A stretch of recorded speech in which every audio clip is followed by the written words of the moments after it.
श्रीलंका की सबसे ज्यादा जो इमदाद कर रहा था वो भारत कर रहा था। चीन भारत को ताइवान समझने की गलती कर रहा था, लेकिन भारत ने चीन की धज्जियां उड़ाकर रख दी हैं। इसी तरह से जो है वो इशू चल रहा है ये जो चाइना और इंडिया के दरमियान रेखा को पार करने की कोशिश की तो भारत ने भी अपनी ताकत दिखा दी। चीन के जासूसी जहाज को लेकर भारत का दबाव काम कर गया। भारत के कड़े विरोध के बाद श्रीलंका की सरकार ने चीन से कहा है कि वो अपने जासूसी जहाज युआन वांग 5 को ना भेजे। आपको बता दें कि चीन का यह जहाज 11 अगस्त को श्रीलंका के हम्बनटोटा बंदरगाह पर पहुंचने वाला था। 6 दिन हम्बनटोटा पर रुकने के बाद यह जहाज किसी अज्ञात जगह पर जाने वाला था। इस जहाज के श्रीलंका आने से भारत की सुरक्षा को खतरा जताया जा रहा है। अपना एक बड़ा जहाज भारत के तट पर भेज दिया है। इतिहास में ऐसा पहली बार हुआ है जब अमेरिका ने इतना बड़ा कदम उठाते हुए अपने जहाज को भारतीय तट पर भेज दिया है। नमस्कार दोस्तों, आपका बहुत बहुत स्वागत है अपने न्यू अपडेट्स चैनल में। दोस्तों, ताइवान चाइना विवाद के बीच में अमेरिका का लड़ाकू नेवी से भारत पहुंचा। दूसरी तरफ भारत ने विरोध करते हुए श्रीलंका को अपने सिक्योरिटी कंसर्न शो करते हुए अपनी पावर दिखाई तो श्रीलंका आ रहे चाइनीज स्पाई नेवी शिप को श्रीलंका ने वापस जाने को कह दिया। इससे चाइना का भारतीय समुद्र उसके आसपास एरिया में स्पाई करने का सपना टूट गया और इसे देख पाकिस्तान पड़ा सुन। चलिए दोस्तों, वीडियो शुरू करते हैं और इस नए चैनल पे अपना सपोर्ट बनाए रखें। जय हिंद, जय भारत। कुछ ऐसे हैं मामला दुनिया में जो अपनी जगह पर मौजूद हैं। जैसे ताइवान का हम डिस्कस कर रहे हैं ना, ताइवान का आप देखते हैं कि वो उनकी मशक़ें आज खत्म होती हैं कि नहीं चाइना की। उन्होंने घेर के ताइवान को सारी एक्सरसाइजेस करके कि कैसे इन्वेजन होगी, बिल्कुल अमेरिका को एक ऐसी जगह लाके अमेरिका क्या करेगा सोच रहा है। तो जापान के अंदर उन्होंने पानियों में मिसाइल गिरा दिए, अपने पूरा शो कर लिया कि भाई हम यहाँ ये करेंगे। तो ये तो इस मुल्क को तो कोई मानता ही नहीं है, तो कौन आएगा। ये यूक्रेन तो नहीं है ताइवान। तो नैन्सी पेलोसी जो है वो पता नहीं क्यों अपनी तस्वीरें उतरवा के चली गई। इसके बारे में तो मुझे तो नहीं समझ में आया कि क्यों ये पोजीशन क्रिएट कर दी। किसी एक मुल्क ने, जापान के अलावा किसी एक मुल्क ने चाइना, पूरी दुनिया में चाइना की इन एक्सरसाइजेस की मजम्मत नहीं की, जापान के अलावा और अमेरिका के अलावा या ऑस्ट्रेलिया के अलावा किसी ने मजम्मत नहीं की। इंडिया ने भी नहीं की, क्वाड का मेंबर है इंडिया ने भी नहीं की। जनूबी कोरिया जो है, जो कि क्वाड का मेंबर है, उनके सदर मिले ही नहीं। नैन्सी पेलोसी ने बेमाना। तो बात यह है कि अब इसमें तो एक तो ये इशू अपनी जगह चल रहा है, कई दहाइयों से चल रहा है ताइवान का। इसी तरह से जो है वो इशू चल रहा है ये जो चाइना और इंडिया के दरमियान सरहद कहाँ पे होगी, ये चल रहा है और ये चलता रहेगा। ये ठंडा हो जाएगा। और दो इश्यूज और हैं जिनके बगैर जो है वो अमन नहीं आ सकता इस खत्ते में। एक तो वो सरहदी मामला, और दूसरा भी जो है वो उसका ताल्लुक भी जो है वो आप सरहद से कह लें या लोगों से कह लें या जो भी उसको नाम दें, वो कश्मीर का मामला है। वो ये जब तक रिजॉल्व नहीं होता तो ये मामला अपनी जगह पे पड़े हुए हैं। कभी वो ठंडा हो जाता है सुकून, फिर सख्त तेज हो जाता है, कभी ठंडा हो जाता है। लेकिन जब तक ये इशू रिजॉल्व नहीं होते तो ये इशू पड़े अपनी जगह मौजूद हैं। ठीक है ना। हमने देखा कि जो चाइना का जहाज जो श्रीलंका में इस वक्त, उसके ऊपर बड़ी बात की जा रही है। एक तरफ कहा जा रहा है कि भारत उसके ऊपर नाराज है, उसने कहा श्रीलंका को। दूसरी तरफ से अमेरिका ने भी शायद कुछ और कहा, बल्कि मैं कुछ और भी देख रही थी कि किसी और कंट्री का भी आया हुआ था। तो इसको आप कैसे देख रहे हैं कि ये बीच में एक और झगड़ा क्या हो गया शुरू? देखिए, एक तो चाइना की बहुत बड़ी इन्वेस्टमेंट है, पहले ही वो मौजूद है और उसपे लेकिन दो चीजें तशवीशनाक है। इस वक्त श्रीलंका की सबसे ज्यादा जो इमदाद कर रहा था वो भारत कर रहा था, और दूसरी तरफ उनका जो फाइनेंस मिनिस्टर है तो बड़े अरसे से यहाँ वॉशिंगटन डीसी में IMF के साथ बातें उनकी चल रही थी। तो जाहिर फिर जो दो लोग उनको एक तो भारत उनको पैसे दे रहा है, इमदाद दे रहा है इस वक्त, और दूसरा जो अमेरिका IMF है वो उनको पैसे दे रहा है। तो इन सर्कमस्टांसेस में चाइना का वहां जाके जो शिप खड़ा हुआ उनके, उसने वाकई ही पूरी दुनिया को कंफ्यूज कर दिया और श्रीलंका को put a very hard situation.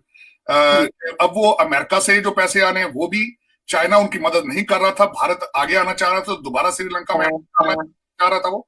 तो उसमें Sri Lanka is in a very bad situation under given circumstances. लेकिन इस वक्त जो सूरत हाल उस पूरे रीजन में, इंडियन ओशन में है ताइवान के हवाले से, वो बहुत टेंस चल रही है इस वक्त। जिस तरह के लग रहा है कि वहां पे चाइना जो है वो चोक करेगा ताइवान को ट्रेड के हवाले से। मैं यहाँ पे ये जरूर बताना चाहूंगा कि how China goes against the Nations और किस तरह अपना फाइट करता है। चाइना सबसे पहले जो है अपना फाइनेंशियल चीजों को चोक करता है। इन्होंने 100 से ज्यादा आइटम जो थे ताइवान से जो चाइना में जाते थे, इंपोर्ट होते थे, सब्जियां और फ्रूट वगैरह और दूसरी चीजें, उन्होंने उन पर पाबंदी लगा दी। और दूसरा जो उनकी पोर्ट्स हैं, उनके अंदर जो कुछ भी सामान जा रहा था ट्रेड का, उसको भी बंद कर दिया। जिस तरह मैंने आपको पहले अर्ज किया कि 70 से ज्यादा इंटरनेशनल फ्लाइटें कल एक दिन के अंदर कैंसिल हुई हैं, क्योंकि वहां पे एयर स्पेस जो है वो आपकी एयर ट्रैफिक के लिए सेफ नहीं है। और मेरे ख्याल में इस पूरे रीजन के अंदर इस वक्त जो है वो तीन बड़ी पार्टियां, एक चाइना, भारत और अमेरिका, तीनों फेस टू फेस चल रही हैं इस वक्त। और देखे आने वाले दिन क्या डिफाइन करते हैं आगे। जिस तरह वो पाकिस्तान में कहते हैं अगले 36-40 घंटे 48 बड़े टर्म्स है, इनकी जो चाइना की एक्सरसाइजेस हैं वो भी कल खत्म होंगे, संडे को, अकॉर्डिंग टू देम। और उसमें वो लाइव असला यूज कर रहे हैं और उन्होंने पूरी हर चीज बंद कर रखी है। जो ताइवान के जो शहरी हैं वो शेल्टर्स में हैं और तकरीबन हर चीज इज कंप्लीटली सस्पेंडेड, एवरीथिंग। अच्छा सर, अगर इसको हम इस तरह देखें कि इस पे, क्योंकि चाइना और दूसरी तरफ हम देख रहे हैं कि अमेरिका से बड़े अच्छे ताल्लुकात इंडिया के, लेकिन चाइना को आप जानते हैं कैसे ताल्लुकात। तो इस वक्त आप इंडिया इसको किस नजर से देख रहा है? क्या वो अमेरिका का साथ देगा? वो चाइना क्या क्या सोच रहे हैं? अमेरिका, इंडिया अपना तो उनके मुतालिक आपका क्या ख्याल? पिछले तकरीबन जो मैंने देखा है 3 से दूर अमेरिका के अंदर, they were completely in the pocket of India. और यहाँ पे इस वक्त अमेरिकन जो सिस्टम सारा, मैं तो यहां तक कहूंगा कि इन्होंने हमारे दो कम्युनिटीज, ज्यूइश और Indian, they have made them hostage. Hostage से मुराद ये है, उनकी देखें पॉलिसी रिलेटेड अपॉइंटमेंट्स देखें, यहाँ पे हर फॉर्च्यून 500 कंपनी का सीईओ देखें, तो वो तो पूरे नर्व सिस्टम पे, जिस तरह ज्यूज आके उन्होंने हर चीज, फाइनेंशियल वॉल स्ट्रीट और हर चीज पे कब्जा किया था, ऑलमोस्ट भारत भी इसी तरह ही है। और वो जो उनसे देखें, सबसे बड़ी मिसाल लेता हूं, उनकी इन्फ्लुएंस देखें भारतीय गवर्नमेंट का। S-400 उन्होंने लिया है, टर्की ने लिया तो उस पर सैंक्शंस थे, भारत ने लिया तो उस पर उन्होंने चुप कर गए। रशिया पे उन्होंने सैंक्शंस लगाई हैं, भारत खुल खुला के वहां से क्रूड ऑयल लेता रहा है, बल्कि क्रूड ऑयल खरीद के रिफाइन करके आगे बेचता रहा है, पैसे बनाता रहा। लेकिन अमेरिका खामोश है, सिर्फ इस वजह से खामोश है कि उन्होंने बड़ी खूबसूरती के साथ अपनी दुश्मनी चाइना की जो है वो अमेरिका के हाथों बेची है। और वो इसीलिए ये पॉसिबल होता है जब आपको अंदर से सपोर्ट हासिल हो। तो इस वक्त उस रीजन में अमेरिका समझता है कि Bharat, India is the only country can protect our interest and can help us against China. और मैं बल्कि इसी टॉपिक पे बात ये भी करना चाहूंगा कि जिस तरह आपने देखा होगा कि नेटो की एक्सपेंशन आ रही है, इन्होंने स्वीडन और फिनलैंड को नेटो की मेंबरशिप दे रहे हैं, तो उसको रिपब्लिकन्स जो है वो भी इसके खिलाफ, मैंने कुछ तकारीर सुनी जो हाउस के अंदर हुई रिपब्लिकन्स को डेमोक्रेट्स की, तो रिपब्लिकन्स उसके बारे में जो अपना स्टैंड लेते थे वो कहते थे we are, Russia is not our enemy, China, we need to focus on China. Republican ये कहते थे, क्योंकि एक्सपेंशन जो फिनलैंड और स्वीडन की नेटो की है, दैट इज अगेंस्ट रशिया। तो वो ये समझते हैं, और पिछले तकरीबन 20 सालों से, 2 दहाइयों से अमेरिकन जो थिंक टैंक्स हैं, अमेरिकन पॉलिसी मेकर्स हैं, वो सारे के सारे ये सोच रहे हैं कि we have to watch China. China is rising financially और आर्मामेंट्स में भी आगे जा रहा है, और उनकी तरक्की की ग्रोथ इतनी ज्यादा है कि अगर उसको अमेरिका कैचअप ना किया तो विद इन अगले 10 साल तक मेरा America will stay way behind. लेकिन उसमें ये मैं बताना चाहूंगा कि उसमें गलतियां अमेरिका की अपनी है माजी की। एक तो ये चाइना को चीजें अपने इंटेलेक्चुअल प्रॉपर्टी थेफ्ट को रोक ना सके, अपने ब्रांड्स को बचा ना सके, और यहां से इस वक्त 2 किस्म के लोग हमारे अगर देखा जाए तो आईवी लीग स्कूल्स में, MIT में, हर जगह पे देखा जाए तो 2 किस्म के बच्चे होते हैं, या चाइनीज बैठे होते हैं या भारतीय इंडियन होते हैं, वहां पे व्हाइट्स भी नहीं। तो वो होता यह है कि वहां से पढ़ते हैं, टेक्नोलॉजी तालीम लेकर वापस चले जाते हैं। तो ये 2 मेजर चीजें हैं। अमेरिकन पिछला प्रेसिडेंट जो था डोनाल्ड ट्रंप, ही रियलाइज कि we are behind in innovation.